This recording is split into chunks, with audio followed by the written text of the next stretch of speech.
Good morning, class 10. So, as I told you that in the last lecture we have completed till the topic World Trade Organization, what is the impact of globalization in the economy. Now the last topic is left from this chapter 4, lecture 6, struggle for a fair globalization. Okay. The above evidence show that everyone has benefited from. आपको पता है कि हर जो भी हमने इस chapter में पढ़ा, हमने यही पढ़ा कि हर किसी को फ़ायदा हुआ है ग्लोबलाइजेशन से. People with education, skill and wealth have made the best use of the new opportunities. On the other hand there are a large number of people who have not share the benefits. दूसरी तरफ अगर हम बात करते हैं तो ऐसे लोग भी हैं जिनको कोई बेनिफिट शेयर उन्होंने नहीं किया है. As globalisation is now a reality, question is how to make globalisation. अगर हम ग्लोबलाइजेशन की रियलिटी पे जाते हैं तो हमें जो क्वेश्चन आता है ये आता है कि ग्लोबलाइजेशन को हम कैसे और फेयर बना सकते हैं. फेयर ग्लोबलाइजेशन क्या करेगा? क्रिएट करेगा अपॉर्चुनिटी सबके लिए and also guarantee that the benefits of glows are share better. कि जो ग्लोबलाइजेशन के बेनिफिट्स हैं वो सबको शेयर हो. ठीक है. Government can play a major role in making the globalisation fair.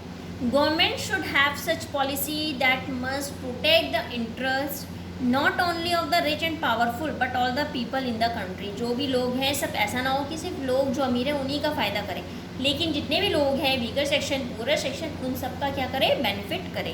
ठीक है. You have read about some of the possible steps that the government can take.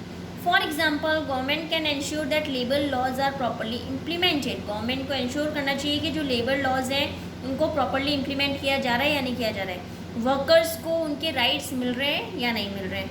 It can support small producers to enhance. इससे क्या होगा? Small producers को support मिलेगा कि ताकि वो अपनी परफॉर्मेंस को बढ़ा सकें, अच्छा कर सकें, till the time they become strong enough to compete. If necessary, government can use trade and investment barriers. अगर ज़रूरत पड़े तो गवर्नमेंट को ट्रेड और इन्वेस्टमेंट बैरियर्स भी यूज़ करने चाहिए. Trade barriers, as I told you that increasing high tax rate है ना, रिस्ट्रिक्शंस बढ़ा दो, तो दैट इज़ कॉल्ड बैरियर्स. तो अगर ज़रूरत पड़े तो गवर्नमेंट को वो भी यूज़ करने चाहिए. It can negotiate at the WTO for fairer rules. It can also talk align with other developing countries with similar interests to fight against the domination of developed countries in the WTO, that is World Trade Organization. अगर हम past few years की बात करते हैं, जो massive companies हुए, representation हुई लोगों के द्वारा, भी लोगों के ऑर्गेनाइजेशन के द्वारा, उनसे सिग्निफिकेंटली इन्फ्लुएंस हुए हैं कुछ इंपॉर्टेंट डिसीजन जो है ट्रेड और इन्वेस्टमेंट से एट द WTO वो चीज़ लिए गए. जब लोगों ने शेयर करी अपनी बातें तो उससे कुछ इम्प्लीमेंटेशन हुए हैं WTO में. इससे ये पता लगा है people can also can play an important role. इससे ये पता लगा है कि अगर हमें फेयर ग्लोबलाइजेशन चाहिए तो उसके लिए लोग भी ज़रूरी हैं. They are an important source. ठीक है ना, they are an important part. क्यों? क्योंकि उन्हीं के अकॉर्डिंग जो है कोई भी हम इम्प्लीमेंटेशन करते हैं we can do according to the interest of the people. Okay. So, in this chapter, we studied at the present phase of globalization. Globalization is the process of rapid integration of countries. This is happening though greater foreign trade and foreign investment. MNC are playing a major role in the globalization process. As I told you in last lecture, more and more MNCs are searching for locations around the world that are cheap for their production. MNC क्या करती हैं? वो चीज़ें, वो जगह ढूंढती है जहाँ पे उनको चीप प्रोडक्शन, लेबर वगैरह इजीली अवेलेबल हो जाए, चीप रेट पे हो जाए. As a result, production is being organized in complex ways. Technology, particularly IT की बात करते हैं, has played a significant role in organizing production across countries.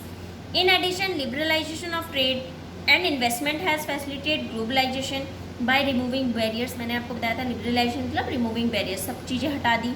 ठीक है, ट्रेड और इन्वेस्टमेंट में से. इंटरनेशनल लेवल की बात करते हैं तो WTO ने प्रेशराइज किया डेवलपिंग कंट्रीज़ को कि लिबरलाइज करें ट्रेड और इन्वेस्टमेंट को. While globalization has benefited affluent consumers and also producers with skill, education and wealth, and many small-scale producers and workers have suffered due to tough competition.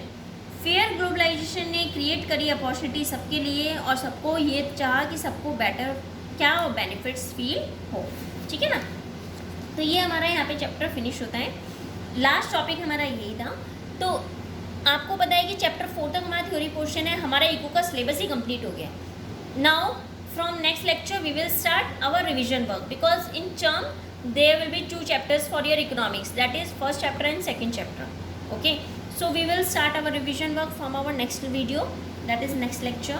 You have to complete these notes in your fair notebook, and please do home assignment also, okay, and read chapter also, because you will clear all your doubts from when you are reading your chapter, okay. And in let's work these out, there are some questions, and in your NCERT book there is a match the following, choose the most appropriate answer. I am not given in home assignment, I am not written there, but you have to do in your notebook also, okay ना.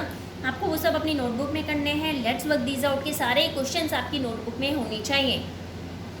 ऐसा नहीं है कि जितना home assignment दिया that is your homework, that's not your only homework. You have to do let's work these out question answers also in your notebook, okay. आपको वो भी अपनी कॉपी में करने हैं. सारे लेट्स वर्क दीज आउट के जितने चैप्टर्स के बीच के जो क्वेश्चन हैं वो सब आपको अपनी नोटबुक में करने हैं. एक्सेप्ट जो मैंने आपको क्वेश्चन दिए हैं वो भी आपको करने हैं, ठीक है, वो भी आपको करने हैं. और let's work these out questions भी करने हैं. इसके बाद ये चैप्टर फिनिश हो गया है हमारा.